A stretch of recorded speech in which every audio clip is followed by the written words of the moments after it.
right, so we're going to pick up, and whenever we're looking at the Old Testament or the New Testament, we want to try to understand, or it's important to understand something of the background and what it is that brings us to that point of actually being able to read the Bible.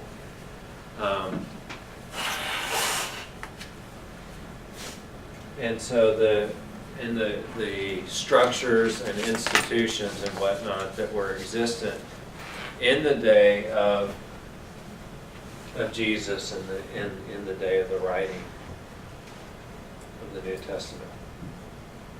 So we're going to continue on in that theme. We looked at that already last week, and we're going to continue on in that theme of unpacking some of the background there.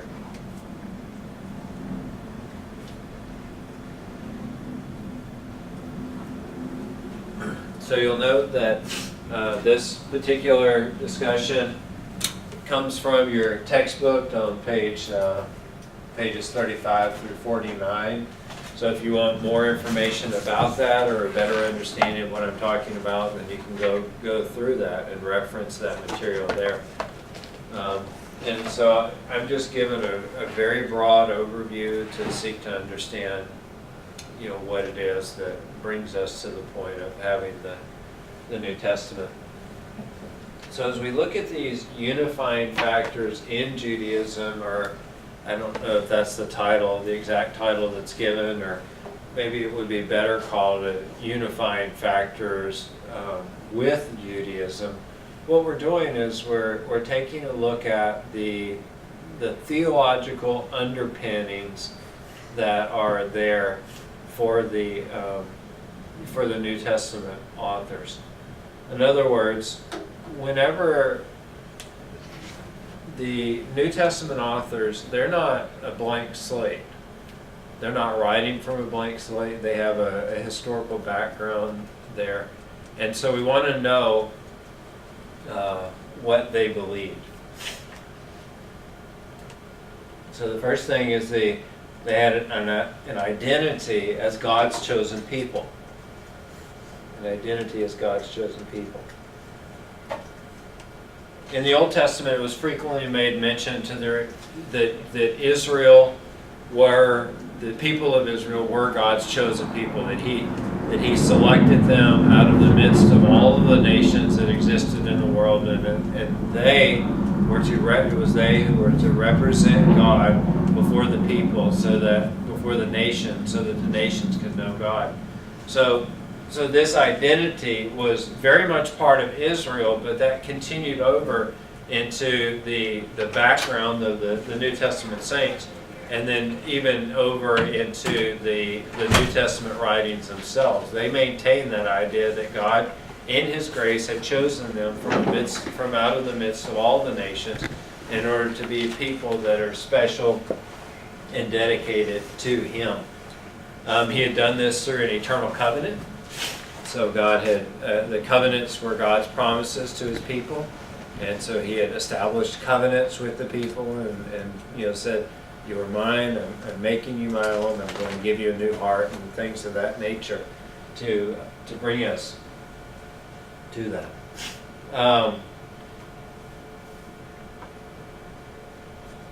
The next thing is the idea of monotheism, or God and our monotheism. So this was, I don't know for sure. There may be other instances of religions that are also monotheistic, but certainly Christianity, Judaism, and then the offshoot of that of Christianity is the major and dominant and first monotheistic faith. Before this, most of and you'll study this, it becomes particularly apparent in the Old Testament, their view was that of territorial gods. So you would have a god who would be over, a god of Ilson maybe, and then you travel a little further and you run into the territory of a different god, and in North Pole, and then maybe a little further in Fairbanks. Maybe it wasn't that broken down, but then also if we hear airplanes, or not immediately, but we've heard airplanes in the recent past here, and whenever you got up into the air, you might be in the territory of a different god. So they had a particular god governing on the ground and another one in the air. Now obviously they didn't recognize that because they didn't have flight and things like that, but certainly the god of the sea and all of that. So that was the background, was this polytheistic background where they believed in multiple gods. But Judaism and Christianity were monotheistic. And of course mono is one, like a monofilament. If you're a fisherman or something, it's just, it's one line. So mono is one, and then theism relates to God, so one God.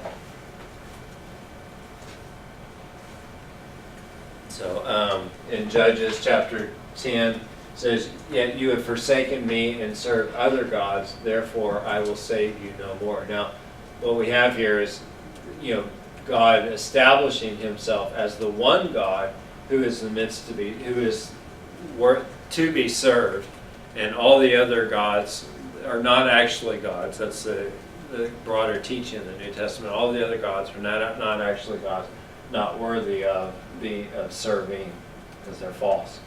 So the other idea that we have with Israel is that of the land, or this New Testament era that we're coming into is the land. So to understand the history of Israel is to understand its relationship to the land. So that if we go back into Genesis, and look at it, so in Genesis 12:1, this is the covenant that God made with Abraham and established His promise with Abraham. He said, "Now the Lord said to Abraham, go from your country and your kindred and your father's house to the land that I will show you." So God has staked His claim upon Israel, called them to leave where they are and to go forth into this other land that God intended to show him. In Joshua 1, chapter 2, after the days of Moses, servant of the Lord, the Lord said to Joshua, the son of Nun, Moses' assistant, "Moses, my servant, is dead. Now therefore arise and go over this Jordan, you and all this people, into the land that I will give them, and give to them, to the people of Israel." So again, this land promise is established as He's calling them to go over to the land. This is not distinct from what was said in Genesis. This is a continuation of the same idea. It's all connected. In Deuteronomy 28, they're about to enter into the promised land. "They shall besiege you and all your towns until your high and fortified walls in which you trusted shall come." This is the curse. "Come down throughout all your land, and they shall besiege you and all your towns throughout all your land, which the Lord your God has given you." So this is saying, look guys, I'm bringing you into the land that I promised to give to Abraham, but if you do not follow me, and if you go after the other gods, then the nations from around there are going to come in to depose you or dispossess you from the land that you're in, and you will no longer occupy that land. So God's blessing for the people was that they could go into the land, and then God's curse is that He would kick them out of the land. And that's seen throughout the Old Testament. In Ezra, they're going back into the land, and it says, "Which you command by your servants the prophets, saying, the land that you are entering to take possession of it is a land impure with the impurity of the peoples of the land, and with their abominations that they have filled it from the end to their end with their uncleanness. Therefore do not give your sons or your daughters to their sons, neither take their daughters for your sons, neither shall you give their peace or prosperity, that you may be strong and eat the good of the land and leave it for an inheritance to your children forever." So if Israel was going into a land that was polluted by false religions and by impurities, and then God was telling them to maintain that purity, the purity of the people, to remain pure as the people, and not fall into their uncleanness, And then the result of that is that you may be strong and eat the good of the land and leave it for an inheritance to your children forever. So we have this land promise that is continuing on. Ezra is one of the later books that's written in the Bible. If you're looking at a historical overview of the Old Testament, Ezra is one of the very last books that was written. So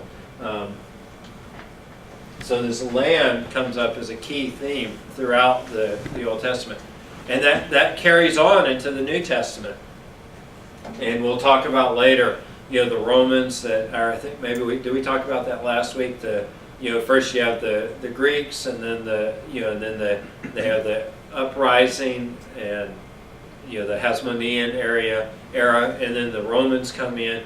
And I said last week that whenever you look at the history of Israel and their identity as the people, one of the main things is their frustration over the fact that people, that foreigners are living in their land and that they are no longer able to worship God as a pure people. So that land comes through even more there, or we're seen there. The other thing that we see is this messianic fervor.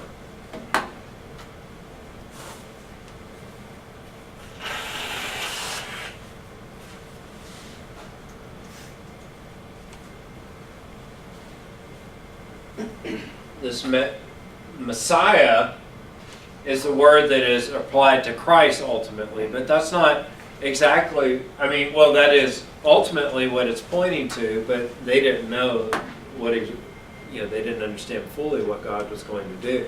But they knew that God was going to send a deliverer. And so this messianic fervor was this desire on the part of the people in the land that they would have someone to come and to remedy this horrible political situation, this horrible political and religious situation that they found themselves in. So that was it. But when they weren't expecting a spiritual deliverer, their expectations came more in the form of going back to this idea of the land.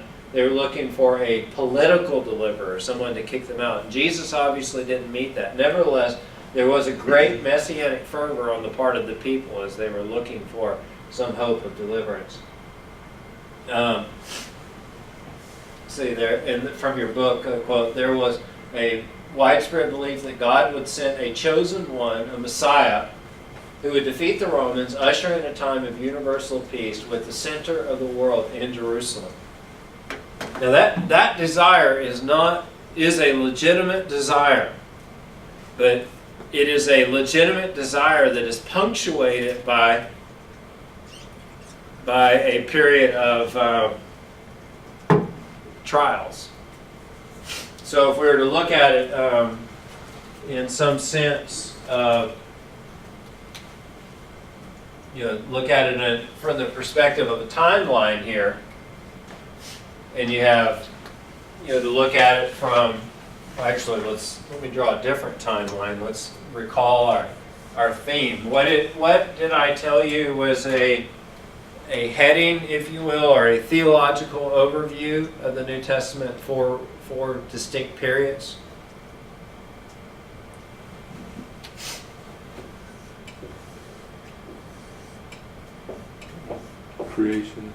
Creation. Fall. Redemption.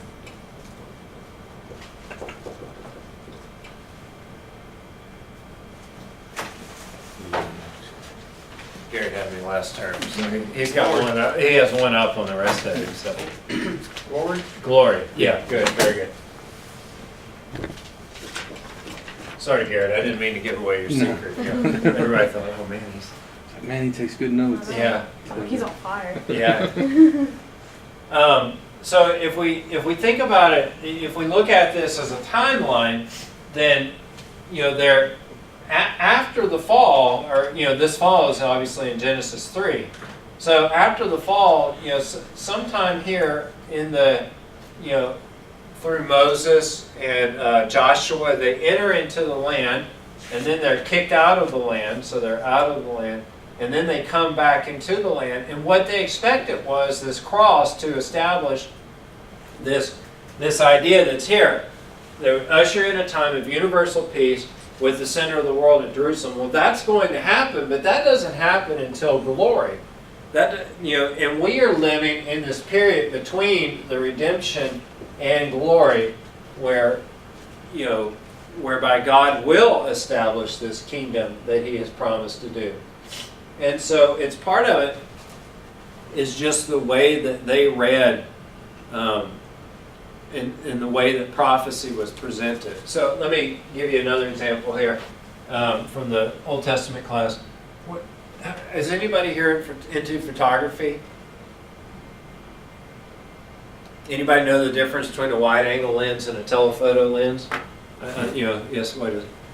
Like, I think art of film, it's just the millimeters on it. It's what? It's the millimeters on the lens. Yeah, it is.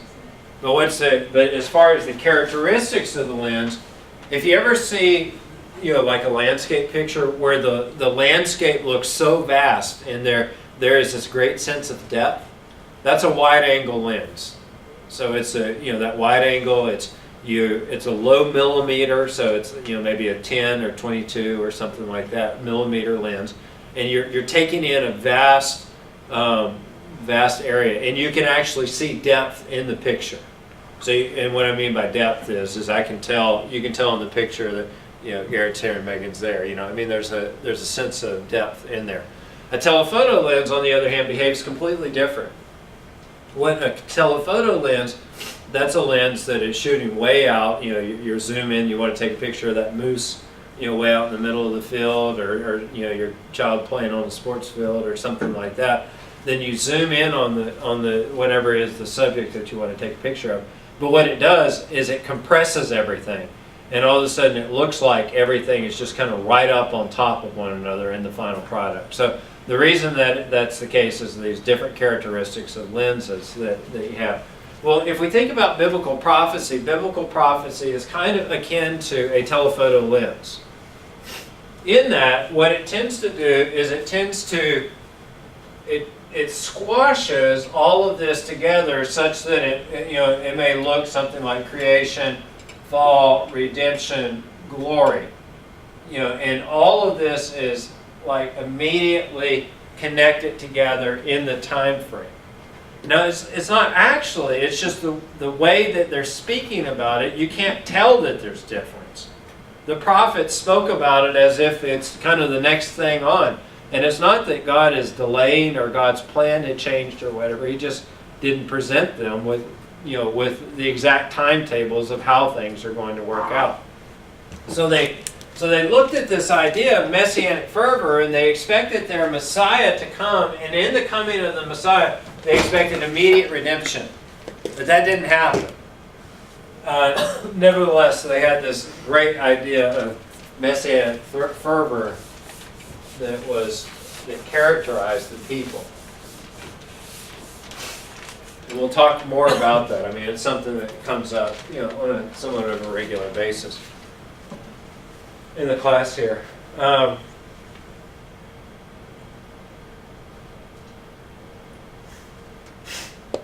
this promise goes all the way back to 2 Samuel 7. If you're taking Old Testament, or if you intend to take Old Testament, 2 Samuel 7, the Lord declares to David that He is going to build David a house, and that David's line, the line of David, was to continue on. That's what Jesus, they talk about Jesus, son of David. That's the reason, because he was coming from the line of David, and that was their expectation. So that's that messianic fervor. All right, the synagogue. The synagogue was something akin to, for us, we might look at it. It is the precursor for the church in many ways. So the synagogue there, and the synagogue served four basic functions in the life of the people of Israel. Four basic functions. First of all, they taught the law and the religious traditions.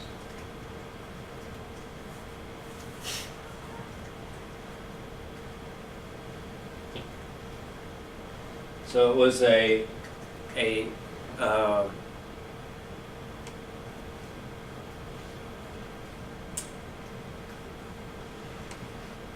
teaching function in the life of the people.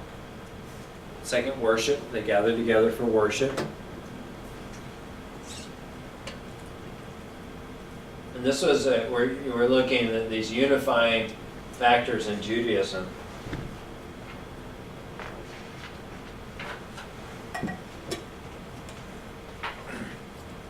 Even Paul and Jesus, though, they didn't reject the synagogue. They continued on in the synagogue.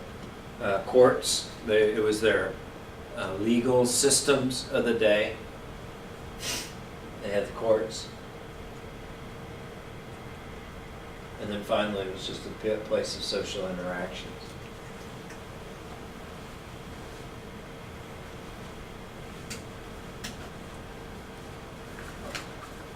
So that's the synagogue as an institution in the life of Israel.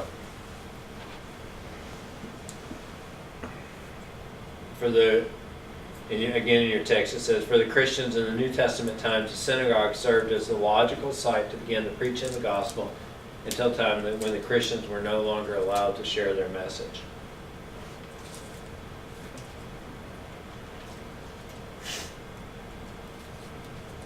So they had the other institutions, they had the temple, the priesthood, the festivals, all of those types of things, which were central to who the people of Israel were.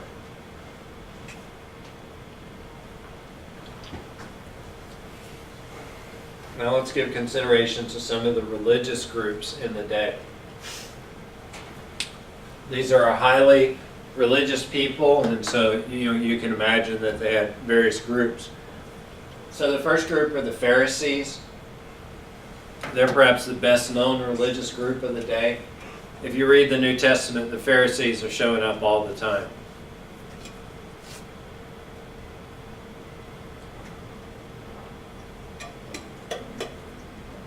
Especially, well, I say the New Testament, actually. If you read the Gospels, the Pharisees are showing up all the time. It's not so much the case in the rest of the New Testament. They're extremely influential. The views that existed within the synagogue represented the majority view of Israel at that time. So they were very influential.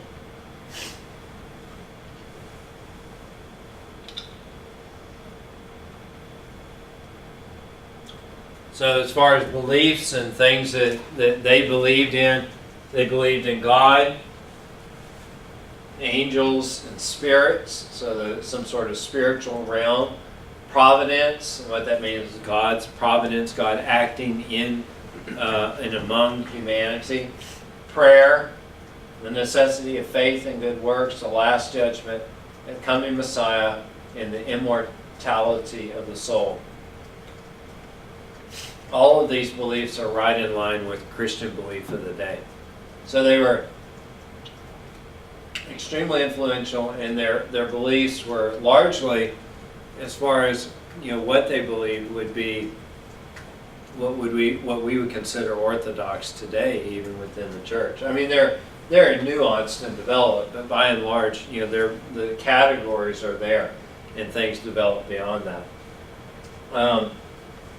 So many of their beliefs were accepted by Christians. I already said that. Did I move on too quickly as far as what they believed in? If you're having a hard time, I look at, I reference the page number there, so you can see that on page 38.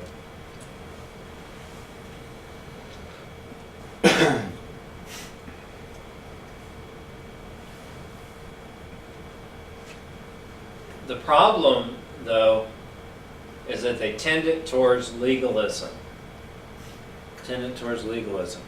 Well, what is legalism?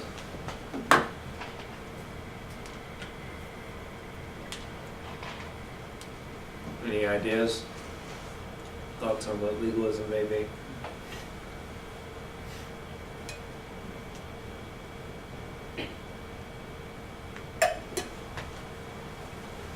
Formal law. What's that? Formal law. Definitely dealing with something regarding the law and whatnot. This ism means kind of like a devotion to or worship of or something like that. And what they thought and what you see cropping up, this isn't, I don't think, universal among the Pharisees, but it was a common amongst the Pharisees. They thought that by their scrupulous keeping of the law that they would earn, in essence, God's favor. Or that there's no way God's blessing could come upon them apart from their scrupulous keeping of the law. So that's why Jesus was in constant, for this paper it was on John, right? Mm-hmm. John was in conflict with the Pharisees. I mean, you see that. And what's the deal there? Why if their beliefs are by and large what Christians believe and what Jesus believed, he believed in angels, spirits, providence, prayer, faith, good works, last judgment, Messiah, he was a Messiah, or is the Messiah, and the immortality of the soul. If they believed all these things, why was there conflict? Because they thought that by their belief and the right practice, they would in essence earn God's favor, which is totally not the message of Jesus. Jesus' message was that God's favor comes on the basis of grace alone and believing in Jesus. And there's no other way. So that's why there's that conflict there. Now, if you read the New Testament, or the Pharisees are the villains. If you read the Gospels, the Pharisees are the villains, because Jesus is always in conflict with them. And it just, again, over and over and over again. And so we have a tendency to, if you were raised in the church and kind of grew up with that teaching, or if you take to reading the New Testament, then you have a tendency to want to see the Pharisees as the villains. Ultimately, it was they, along with the Sadducees, who crucified Jesus and such. But so I have, if a Pharisee were somehow transplanted to a modern day church, he would no doubt be very surprised that he was viewed as the enemy and was not asked to preach and pray, given his position in Israel during Jesus' day. So if you were kind of to fast forward them to our present context, they would think that. And what I'm just pointing out is, and everybody around them thought that. The people thought that the Pharisees had it right, that if you did, they didn't have a lot of hope of doing it the way the Pharisees did it, but if you were going to please God, then you followed the way of the Pharisees.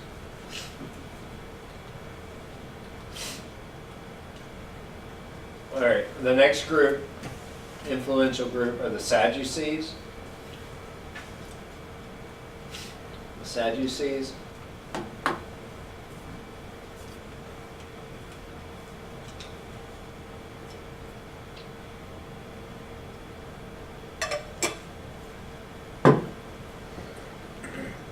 This was a priestly aristocratic, which means a rule of a few. So they were priestly in line. They had risen to power, had attained power through connection with the high priest and the aristocratic families. So it's kind of this melding of the religious and the political in the society. Theologically, they rejected almost everything that the Pharisees and even most pious Jews believed. So they believed only in the Pentateuch, which are the first 5 books of the Bible: Genesis, Exodus, Leviticus, Numbers, and Deuteronomy. Those were the 5 books that they received as being authoritative. Now the Pharisees and the Sadducees were often in conflict. In fact, on one occasion, Paul, whenever he is interacting with the religious leaders, he brings up, half the group is, there are Pharisees and half of them are Sadducees. And he said, I'm on trial because of my belief in the resurrection of the dead. Well, what was he doing there? He was very cleverly dividing the group. Because the Pharisee or the Sadducees rejected most of these things to include the immortality of the soul, while the Pharisees received it. My common joke is the Sadducees rejecting most of this stuff, and to include the immortality of the soul, did not believe in the resurrection, and that's why they were sad, you see. So I don't know if that corny joke will help you to kind of better position the Sadducees, but they were sad because, and that's a total anachronistic reading or whatever, but they were sad, if you will, or Sadducees, because they rejected so much of the teaching. No, I'm making up the sad part. That just happens to be the name. So, but it is true about their belief. So, but they united. So Paul was able to divide him over his teaching and belief in the resurrection of the dead, but they were able to unite themselves together. The Pharisees and the Sadducees were against Jesus. The saying, the enemy of an enemy is a friend. Pharisees didn't like Jesus because, he challenged their legalism. The Sadducees didn't like Jesus because he challenged their role and their theological beliefs. And, and the Pharisees and the Sadducees didn't like one another, but they could agree to not like Jesus together and to pursue his demise together. Because they both recognized that he was, or perceived that he was bad, and he was bad for their line of teaching, because their line of teaching was perverted from what it should have been. So, so after 70 A.D., what happened on 70 A.D.? Romans. Fall of the temple. 70 A.D., the Romans sacked the temple, and the temple fell. After 70 A.D., the Sadducees disappeared from history. So they're this religious, political anomaly in the life of Israel that existed for a short time and then just disappeared no more. The Pharisees continued on. At some point they fell out too, but it was later than 70 AD. All right, so the final people, I think I have one more, but the Amha-Aretz, which is simply the people of the land. Eretz is land.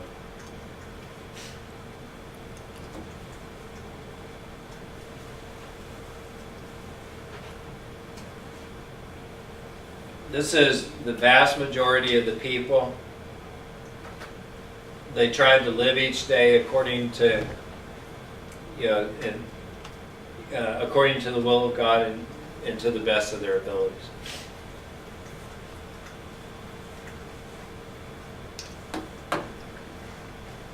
Judaism at this point and the Pharisees had really developed a system that was nigh impossible to follow. So, for example, I can't remember exactly. So let's say this is your house here. So I'm thinking of the law, that the Pharisees had established. So that we all know that in Judaism they worship on the Sabbath, and on the Sabbath you're not supposed to do any work. So what they did in order to, you have this idea of work, that you weren't supposed to do work. And if you cross this line, you were sinning. Okay? Well, what they sought to do is to build fences around the law. Much like we would build, today I did a tour onto Fort Knox, the gold mine. And they said, if you're working next to an area that's 6 feet, if you have the chance of falling 6 feet or more, then you have to be tied off. But if you have a guardrail there, then obviously, you're okay, and you can work there.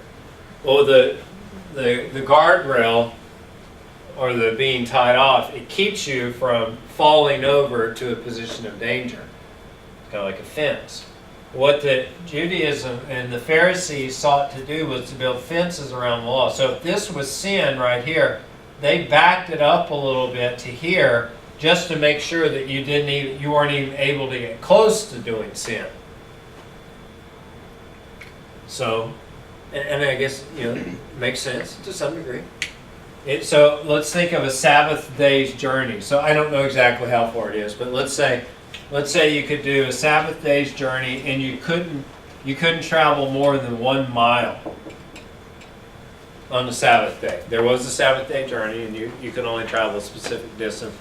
I don't know how far that was, but I'm just illustrating the point. You can only travel 1 mile. So let's say that you wanted to go, or had some need to go to a friend's house over here, which is 3 miles away. Could you go there on the Sabbath? But you could.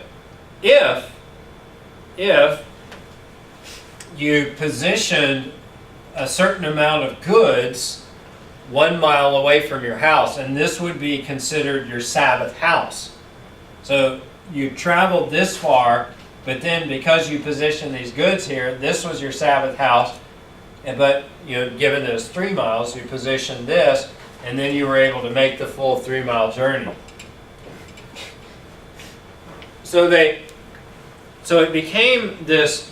What it became is this. The idea was to not do any work, but they established these fences, and these fences actually became a downfall themselves. Not that they totally missed the spirit of the law. All they cared about was, did you do the right thing? And they didn't understand that what was important was the heart of the matter and your devotion to God. They were so busy counting miles that they failed to recognize that the Sabbath is actually about worshiping God and being devoted to Him. So a lot of the conflicts that exist between Jesus and the Pharisees exist over matters such as this, of these Sabbath day laws and the legalism that was established during this time. Well, the Am Haaretz, this is the vast majority of the people, and they didn't have any hope of keeping all these laws. It said that there are something, I think, I can't remember the exact number, but let's just kind of throw out a number. There's something between 630 and 670 distinct laws in the Old Testament. So somewhere in there. Well, by the time you get to the Jewish writing, they had multiplied that many, many times, just to protect them from any chance that they might violate a law. So the Am Haaretz were the people of the land, and they just had no real hope of being able to keep all that the Pharisees had established for them to do. And thus they served as a barrier between the people. The Pharisees served as a barrier between the people and God, because in essence they were cutting them off from God by their multiplication of laws and whatnot. Their views were close to that of the Pharisees, so you remember the Pharisees had the common view of the day.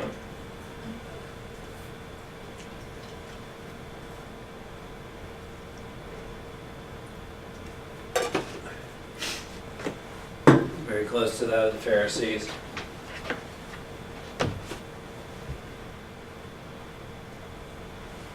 But they were despised by the Pharisees. Even though their views were close, they were despised by the Pharisees because they just couldn't do it well enough. And thus ultimately they were rejected.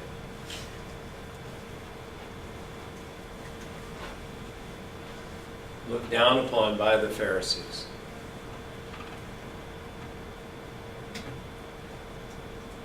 So given that the Am Haaretz, this is the majority of the people, were so despised in the nature of Jesus' ministry, it's no surprise that they flocked to Jesus.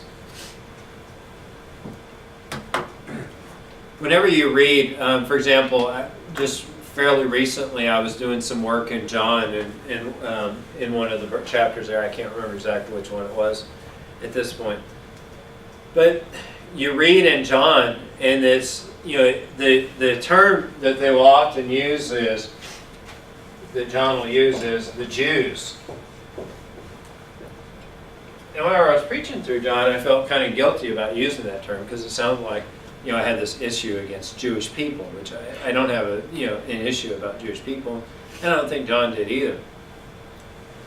But what was clear is, if you read carefully, is that for John, the Jews were these, the leaders, and then he would create a distinction between the people. So Jesus' ministry was for the people, and the Jews opposed Jesus, but just recognize that whenever it says the Jews, we're not talking about everyone. In fact, it's probably just a small but influential number of people who are rejecting Jesus' ministry. All right, the other group that we see and that comes to play, there are other groups that exist in the this intertestamental period and in the early New Testament period, but they just don't show up in the pages of the New Testament. So there's no real significance for us to understand who they were, because you just won't see them.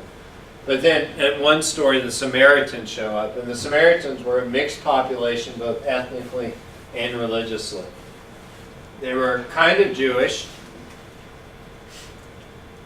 but again, the Jews, I think probably pretty much all the Jews rejected them because they were of mixed blood with the people of the land.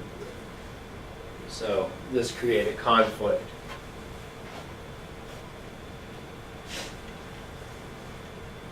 During Ezra's time, they were prohibited from helping in building the temple because of this mixed nature of the people.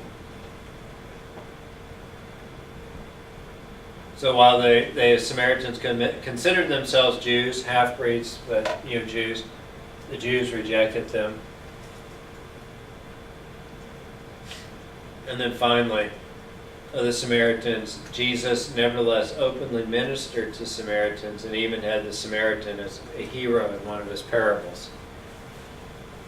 So in spite of this tension that exists between the Jews and the Samaritans, there was nevertheless a ministry on the part of Jesus to this ethnically and religiously mixed people, which totally blew the socks off of the Pharisees. I mean, they just wouldn't have any of that. So this is something of the religion and the people of Jesus' day. We looked at the lands last week, and some of the political, the lands, the politics, and then this week we looked at the people kind of / religious situations that existed during that day. Are there any questions that anyone would like to ask on these matters? All right, well, let's take a break and we'll move forward here and get back.